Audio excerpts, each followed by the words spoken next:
Subscribe my YouTube channel, Engineers if you subscribe my YouTube channel, Engineers if you have।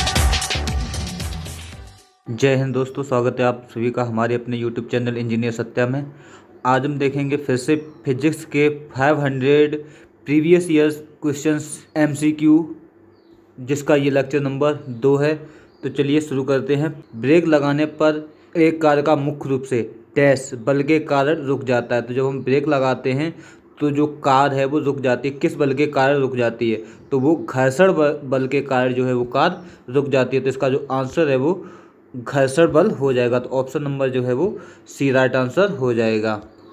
22 question कह रहा है निम्न में से कौन सा घर्षण बल के बारे में सही नहीं है? तो घर्षण बल के बारे में कौन सा ऑप्शन जो है वो गलत है? तो पहला ऑप्शन कह रहा है घर्षण वह बल है जो संपर्क में दो सतहों के सापेक्ष गति का विरोध करता है। तो ये बात क्या है?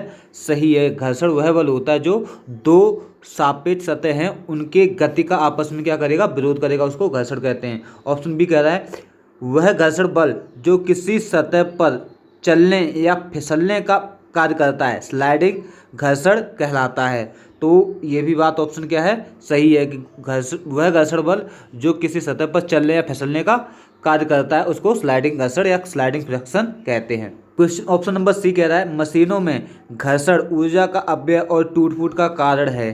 तो जब हमारी मशीनों में घर्षण होगा तो ऊर्जा का अपव्यय भी होगा और टूट फूट भी होती है, जिसके कारण लुब्रिकेंट का यूज किया जाता है ताकि जो ऊर्जा का अपव्यय है वो कम हो और टूट फूट भी कम हो। ऑप्शन नंबर डी कह रहा है रोलिंग घर्षण, यानी ऑप्शन सी तो सही है। ऑप्शन डी कह रहा है रोलिंग घर्षण स्लाइडिंग घर्षण की तुलना में अधिक होता है। मशीनों में बॉल बेयरिंग से घर्षण कम होता है। तो ये ऑप्शन क्या है? गलत हो जाएगा। ऑप्शन इसलिए ये है कि सही है। ऑप्शन क्या है? गलत है कि रोलिंग घर्षण जो है वो ज़्यादा होता है स्लाइडिंग घर्षण की तुलना में। ये बात गलत है। नेक्स्ट क्वेश्चन देखेंगे। इसका ऑप्शन नंबर क्या है? डी राइट आंसर हो जाएगा। अगला क्वेश्चन कह रहा है एक गतिशील वस्तु अनिवार्य रूप से डैश प्राप्त करती है। जब हमारी कोई वस्तु है वो अगर गति अवस्था में है तो उसमें क्या होगी? गतिज ऊर्जा होगी। तो ऑप्शन नंबर इसका क्या है? ए राइट आंसर हो जाएगा। जब हमारी वस्तु गति अवस्था में होगी या गतिशील अवस्था में होगी तो गतिज ऊर्जा होगी। जब हमारी कोई वस्तु वो स्थिर होगी या रुकी हुई होगी तो उसमें जो ऊर्जा होगी वो स्थितिज ऊर्जा होगी। तो इसका जो ऑप्शन है वो ए राइट आंसर हो गया, क्योंकि गतिशील वस्तु हमको पूछा है। तो नेक्स्ट क्वेश्चन देखेंगे। क्वेश्चन नंबर 24 कह रहा है रोलर कोस्टर की सवारी में कौन सा बल कार्य करता है? तो जो रोलर कोस्टर की सवारी होती है उसमें अपकेंद्री बल कार्य करता है। तो इसका ऑप्शन नंबर जो है वो बी राइट आंसर हो जाएगा। रोलिंग कोस्टर जो की सवारी जो होती है उसमें अपकेंद्री बल कार्य करता है। क्वेश्चन नंबर 25 कह रहा है जड़त्व या इनर्शिया का नियम किसके द्वारा प्रतिपादित किया गया था? तो जो जड़त्व का नियम है वो न्यूटन द्वारा दिया गया था, सर आइजैक न्यूटन द्वारा दिया गया था। तो ऑप्शन ए जो है वो राइट आंसर हो जाएगा। जड़त्व का नियम जो है वो न्यूटन ने 3 नियम दिए थे, उनमें पहला जो नियम है न्यूटन का फर्स्ट लॉ जो है वो जड़त्व का नियम कहलाता है। तो इसका जो ऑप्शन नंबर है वो ए राइट आंसर हो जाएगा। अगला क्वेश्चन देखेंगे। क्वेश्चन नंबर 25 कह रहा है एक समान तल वाली सीधी सड़क पर नियत तौर पर दौड़ने वाली कार के संबंध में इनमें से कौन सा कथन सत्य है? तो जब हमारी एक समान तल वाली किसी सड़क पर कोई नियत कांस्टेंट टॉलरेंस से एक्सेलरेशन से क्या कर रही है, कोई कार जो है वो चल रही है, दौड़ रही है, तो उसमें कौन सा कथन है जो सही होगा? तो ऑप्शन ए दे रखा कार का त्वरण 0 होगा। तो ये बात क्या है? गलत हो जाएगी, क्योंकि उसने कहा है कि नियत कार है उस पर त्वरण लग रहा है। तो ऑप्शन पहला गलत हो गया। दूसरा कह रहा है कार का वेग 0 होगा। जब हमारी कार दौड़ रही है तो उसमें कुछ ना कुछ वेग जरूर होगा। तो ये भी ऑप्शन क्या है? गलत हो जाएगा। ऑप्शन सी कह रहा है कार का त्वरण निरंतर बदल रहा है। तो ये भी बात क्या है? गलत है। इसने सीधा बोला है कि जो कार है वो नियत त्वरण से चल रही है, यानी कि जो त्वरण है वो कांस्टेंट है। तो ये बात क्या है? गलत है। ऑप्शन डी कह रहा है कार का वेग निरंतर बदल रहा है।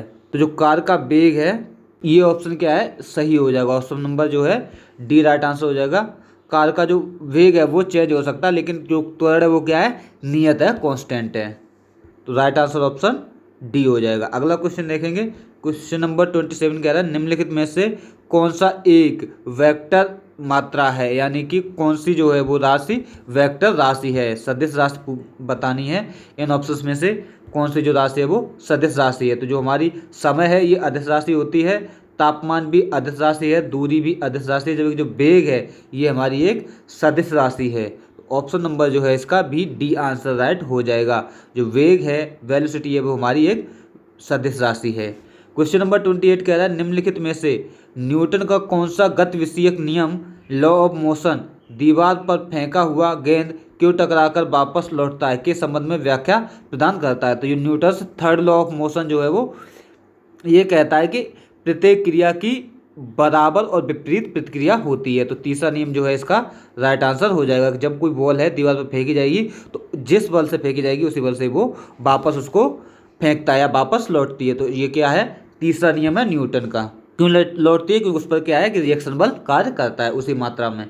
तो ऑप्शन नंबर इसका जो है सी राइट आंसर हो जाएगा। नेक्स्ट क्वेश्चन नंबर 30 कह रहा है फ्रेम के संदर्भ में जो समय का फंक्शन है एक वस्तु की स्थिति में परिवर्तन की दर क्या है उसे क्या कहा जाता है। तो इसमें कह रहा है कि समय कोई एक फंक्शन है जिसमें कि कोई वस्तु है उसमें स्थिति में परिवर्तन हो रहा है, यानी कि विस्थापन में परिवर्तन हो रहा है। तो विस्थापन के परिवर्तन की दर जो है वो क्या कहलाती है। तो विस्थापन में परिवर्तन की दर जो है वो वेग कहलाती है। तो ऑप्शन नंबर जो है वो सी राइट आंसर हो जाएगा। विस्थापन के परिवर्तन की जो दर होती है उसको वेग कहते हैं। तो ऑप्शन इसका जो है सी राइट आंसर हो जाएगा। क्वेश्चन नंबर 31 कह रहा है जब कार एक मोड़ लेती है तो वह कौन सा बल है जो हमें बाहर की ओर धक्का देता है। तो जो अपकेंद्री बल है वो बाहर की तरफ धक्का देता है। तो ऑप्शन नंबर इसका जो है वो बी राइट आंसर हो जाएगा। अपकेंद्री बल जो होता है वो बाहर की तरफ, हमको जब हम कार में बैठे होते हैं तो बाहर की ओर धक्का देता है, ऐसा महसूस होता है कि हमको बाहर की तरफ धक्का लग रहा है। क्वेश्चन नंबर 32 कह रहा है मेज पर रखी गई पुस्तकों का ढेर डैश के कारण हटता नहीं है। तो जब हम किसी मेज पर पुस्तकों को रखते हैं तो वो क्या रहती है, स्थिर अवस्था में रहती है। तो स्थिर अवस्था में तो मतलब कहना चाहिए वो स्टैटिक रहती है। तो स्टैटिक यानी कि एक कोई गति नहीं करती हैं तो वहाँ स्थिर रहती हैं। तो इस नियम को क्या कहा जाता है, तो ये हमारा जड़ता के कारण रहती हैं, जड़त्व के कारण रहती हैं। तो जड़त्व का नियम कहलाता है, न्यूटन का जो पहला नियम है वो यही कहता है कि किसी भी वस्तु या किसी भी पदार्थ में तब तक उसकी स्थिति में परिवर्तन नहीं होगा जब तक उस पर कोई बाह्य बल नहीं लगेगा। तो इसका जो राइट आंसर है वो जड़ता हो जाएगा। जड़त्व का नियम के कारण ही कोई वस्तु क्या है, स्थिर रहती है। तो ऑप्शन नंबर ए इसका जो है वो राइट आंसर हो जाएगा। क्वेश्चन नंबर 33 कह रहा है लट्टू को घुमाना किसका एक उदाहरण है। तो जो लट्टू का घुमाना है ये केंद्राभिमुख बल का एक उदाहरण है। केंद्राभिमुख बल का उदाहरण है कि लट्टू का घुमाना ये है हमारा, जब हम लट्टू को घुमाते हैं तो उसमें एक गतिज ऊर्जा उत्पन्न होती है जिसको किसके कारण होता है, केंद्राभिमुख बल के कारण होता है। अगला क्वेश्चन देख लेंगे। क्वेश्चन नंबर 34 कह रहा है डेयरी में प्रयोग किए जाने वाले दूध से क्रीम को अलग करने की प्रक्रिया क्या कहलाती है। तो डेयरी में दूध से क्रीम को अलग करने की जो प्रक्रिया है वो क्या कहलाती है। तो इसका जो राइट आंसर है वो ऑप्शन नंबर सी हो जाएगा, अपकेंद्रीकरण। अपकेंद्रीकरण कहलाती है दूध से क्रीम को अलग करना। दूध से क्रीम को अलग करना अपकेंद्रीकरण कहलाता है। ऑप्शन नंबर जो है इसका सी राइट आंसर हो जाएगा। क्वेश्चन नंबर 35 कह रहा है एक व्यक्ति लिफ्ट के अंदर वजन पैमाने पर खड़ा है और लिफ्ट ऊपर की तरफ तेजी से चलना शुरू करती है। जो लिफ्ट है वो अपवर्ड की तरफ जा रही है और कोई भी व्यक्ति है वो किस पर खड़ा है, वजन पैमाने पर जिस पर वेट किया जाता है उस पर। तो क्या होगा, ऑप्शन ए कह रहा है पैमाना वजन अधिक दिखाएगा। क्या वो पैमाना वजन अधिक दिखाएगा। ऑप्शन बी कह रहा है पैमाना वजन कम दिखाएगा। क्या कम दिखाएगा, या पैमाना शून्य वजन दिखाएगा। या ऑप्शन डी कह रहा है पैमाना कोई विक्षेपण नहीं दिखाएगा बल्कि यह वास्तविक वजन दर्शाएगा। तो इसका जो है वो राइट आंसर हो जाएगा ऑप्शन नंबर ए। जब हमारी लिफ्ट जो है वो अपवर्ड जा रही है तो हमको ऐसा महसूस होता है कि जो हमारा वजन है वो थोड़ा बढ़ गया है, और जब लिफ्ट डाउनवर्ड होती है तो वजन क्या होता है, कम होता है। और जब लिफ्ट खराब हो जाती है, एक साथ गिरती है नीचे की तरफ, लिफ्ट टूट जाए कुछ हो जाए तो एक साथ जब गिरेगी तो हमारा शून्य क्या है, वो जो हमारा वजन क्या है वो शून्य हो जाता है।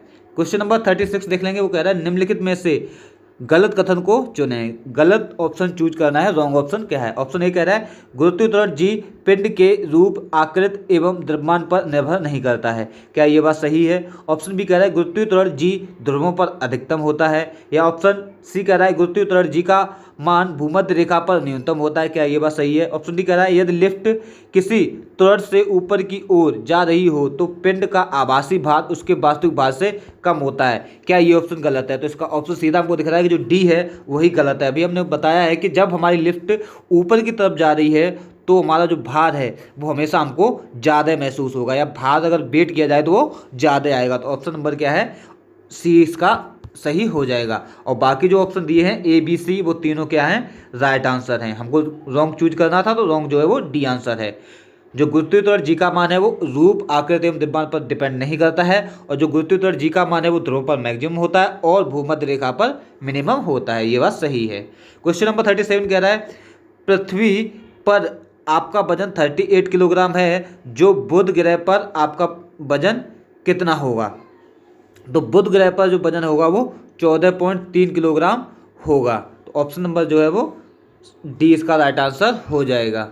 क्वेश्चन नंबर 39 कह रहा है इनमें से कौन सी एक रासायनिक प्रतिक्रिया नहीं है? तो इसमें से ऑप्शन चूज करना है कि कौन सी जो है ऑप्शन दे रखा है वो रासायनिक प्रतिक्रिया नहीं है। तो अपघटन एक रासायनिक प्रतिक्रिया है, ऑक्सीकरण रासायनिक प्रतिक्रिया है, गुरुत्वाकर्षण नहीं है, ये ऑप्शन सही हो जाएगा। हाइड्रोलाइसिस रासायनिक प्रक्रिया, रासायनिक रिएक्शन है। तो 3 A B and D option सही है, लेकिन नहीं पूछा है तो ऑप्शन सी राइट आंसर इसको हो जाएगा। गुरुत्वाकर्षण जो है वो रासायनिक प्रक्रिया नहीं है। क्वेश्चन नंबर 39 कह रहा है निम्न में से कौन सा प्लेटनरी बॉडीज के लिए केपलर के नियमों में से एक सही है?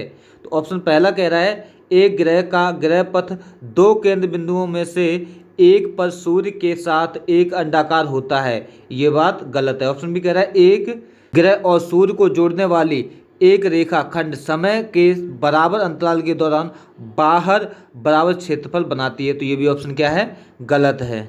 सी है एक ग्रह की कक्षीय अवधि का वर्ग अपने ग्रहपथ की अर्ध प्रमुख धुरी के घन के आनुपातिक होती है। तो ये भी ऑप्शन क्या है? गलत है। ऑप्शन डी कह रहा है कक्षीय अवधि ग्रह के द्रव्यमान पर निर्भर होती है। तो ये बात क्या है? सही है। तो इसका जो ऑप्शन है वो डी राइट आंसर हो जाएगा। नेक्स्ट क्वेश्चन देखेंगे। क्वेश्चन नंबर 14 कह रहा है एक वस्तु पर लगाए गए गुरुत्वाकर्षण बल को क्या कहा जाता है? तो जब किसी वस्तु पर गुरुत्वाकर्षण बल जी लगता है तो उसका मास यदि m है तो ये हमारा क्या कहलाता है? वेट कहलाता है, वजन कहलाता है। W इक्वल टू होता है m इंटू जी। तो इसका जो राइट आंसर है वो सी हो जाएगा, वजन। क्वेश्चन नंबर 41 कह रहा है जब सीधे ऊपर की ओर फेंका गया एक पत्थर शीर्ष पर पहुंचता है तो इसका डैश। तो जब कोई पत्थर है ऊपर की तरफ फेंका गया है और अपने शीर्ष पर पहुंच गया है, कोई भी पत्थर है पृथ्वी से फेंका गया है ऊपर की तरफ, तो यहाँ पर क्या है? शीर्ष पर पहुंच गया, मैक्सिमम हाइट पर पहुंच गया है। तब क्या होगा? यहाँ पर इस बिंदु पर क्या होगा? वेग एवं त्वरण शून्य होता है। क्या ये बात सही है? ऑप्शन बी कह रहा है वेग शून्य होता है तथा त्वरण लगभग 10 मीटर पर सेकंड स्क्वायर होता है।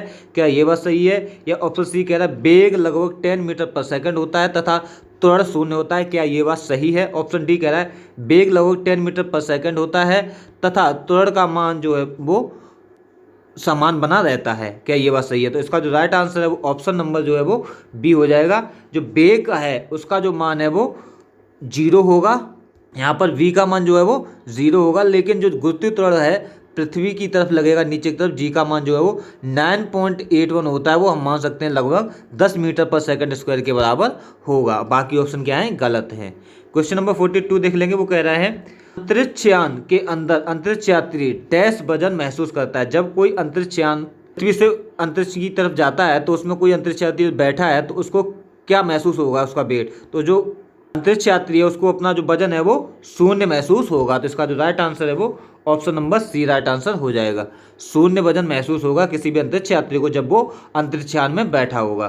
क्वेश्चन नंबर 43 कह रहा है जब एक वस्तु ऊपर की ओर फेंके जाने पर अपने शीर्ष पर पहुंचती है तो इसका डैश। तो ये भी रिपीटेड क्वेश्चन है। इसका ऑप्शन नंबर क्या है? बी है। जो वेग है वो 0 होगा और इसका त्वरण जो है लगभग 10 मीटर पर सेकंड स्क्वायर के बराबर होगा। Option number B right answer इसका हो जाएगा। अगला क्वेश्चन देख लेंगे। क्वेश्चन नंबर 44 कह रहा है पेंडुलम लयबद्ध लोलक हार्मोनिक ऑस्टिक की तरह काम करता है, अतः डैश में इसका प्रयोग किया जाता है। तो यह थोड़ा बुक का क्वेश्चन है, तो इसका जो ऑप्शन है वो ए राइट आंसर हो जाएगा, दादाजी की घड़ी में। इसका जो राइट आंसर है वो ए राइट आंसर होगा। प्रीवियस ईयर क्वेश्चन है जो कि एसएससी एमटीएस में पूछा गया था। नेक्स्ट क्वेश्चन देखें, क्वेश्चन नंबर 45। वो क्या कह रहा है, पृथ्वी की सतह पर पलायन वेग लगभग डैश के बराबर होता है। जो पलायन वेग है, पलायन वेग वह वेग होता है जो पृथ्वी की कक्षा को पार कर जाए। जिस वेग से अगर किसी पिंड को फेंका जाए तो पृथ्वी की कक्षा को पार कर जाए, वह पलायन वेग कहलाता है। तो ये पलायन वेग का मान जो है वो 11.2 किलोमीटर पर सेकेंड होता है। तो ऑप्शन नंबर जो है इसका बी राइट आंसर हो जाएगा। नेक्स्ट क्वेश्चन देखेंगे, क्वेश्चन नंबर 46 कह रहा है, ग्रहों की परिक्रमा पथ का आकार कैसा होता है। तो जो ग्रहों की परिक्रमा करते हैं उनके जो पथ का आकार है वो फैला हुआ वृत्त होता है। तो ऑप्शन नंबर जो है वो डी राइट आंसर हो जाएगा। क्वेश्चन नंबर 47 कह रहा है, ग्रहों की गति के बारे में निम्नलिखित कथनों में से कौन सा कथन जो है वो सत्य है। ऑप्शन ए कह रहा है, एक ग्रह की कक्षा 2 केंद्र बिंदु में से एक में सूर्य के साथ अंडाकार है। क्या ये बात सही है। ऑप्शन बी कह रहा है, एक ग्रह की कक्षा 2 केंद्र बिंदु में से एक में सूर्य के साथ गोलाकार है। क्या ये बात सही है। ऑप्शन सी कह रहा है, एक ग्रह की कक्षा 2 केंद्र बिंदु में से एक किसी अन्य के साथ अंडाकार है। ऑप्शन डी कह रहा है, एक ग्रह की कक्षा 2 केंद्र बिंदु में से किसी एक अन्य के साथ गोलाकार है। तो इसका जो राइट आंसर है वो option number A right answer हो जाएगा कि जो एक ग्रह की कक्षा 2 केंद्र बिंदु में से एक सूर्य के साथ अंडाकार है। क्वेश्चन नंबर 48 देख लेंगे। वो कह रहा है, भूकेंद्री और सूर्य केंद्री शब्द किसे संदर्भित करते हैं। ऑप्शन ए दे रखा है, पृथ्वी और सूर्य के चारों ओर नक्षत्रीय वस्तुओं की गति को प्रतिबिंबित करने वाले नियम को। क्या ये बात सही है। बी ऑप्शन कह रहा है, अग्रणी दूरबीन के मॉडल को। या ऑप्शन सी कह रहा है, प्राचीन ग्रीस धर्म को। ऑप्शन डी कह रहा है, रोमन दर्शनशाला में विचार के 2 स्कूल को। इसका जो ऑप्शन नंबर है वो ए राइट आंसर हो जाएगा। क्वेश्चन नंबर 49 देख लेंगे, जिस तापमान पर तरल अपनी तरल अवस्था से ठोस अवस्था में परिवर्तित होता है उसे डैश कहा जाता है। तो उसको क्या कहा जाता है, उसको हेमांक कहा जाता है। जिसमें कोई तरल जो है वो अपनी अवस्था से किस में बदलता है, ठोस अवस्था में बदलता है। तो इसका जो राइट आंसर है वो ऑप्शन नंबर बी हो जाएगा, हेमांक बिंदु। Question number 50 and last question of this video, एक भू स्थिर उपग्रह 35,790 किलोमीटर ऊंचाई पर एक कक्षा में पूर्ण परिक्रमा पर कितना समय लेता है। तो भू स्थिर उपग्रह वह उपग्रह होते हैं जिनका आवर्तकाल जो है पृथ्वी के आवर्तकाल के बराबर होता है। अर्थात जो पृथ्वी का आवर्तकाल है वही भू स्थिर उपग्रह का होगा। तो इसका जो आंसर है वो हो जाएगा 24 ओवर, यानी कि इसका जो ऑप्शन बी है वो राइट आंसर हो जाएगा। इसमें दिन लिखा है ये गलत है, 24 घंटे होगा। यहाँ पर 24 घंटे समय होता है किसी भूस्थिर उपग्रह का। जो परिक्रमा काल है वो 24 घंटे होता है। तो ऑप्शन नंबर जो है वो 24 घंटे हो जाएगा इसका राइट आंसर। इसी के साथ आज का वीडियो हमारा यहीं पर समाप्त होता है। Thanks for continuously watching this lecture. Please like and share maximum. मिलते हैं अगले वीडियो में, तब तक के लिए जय हिंद।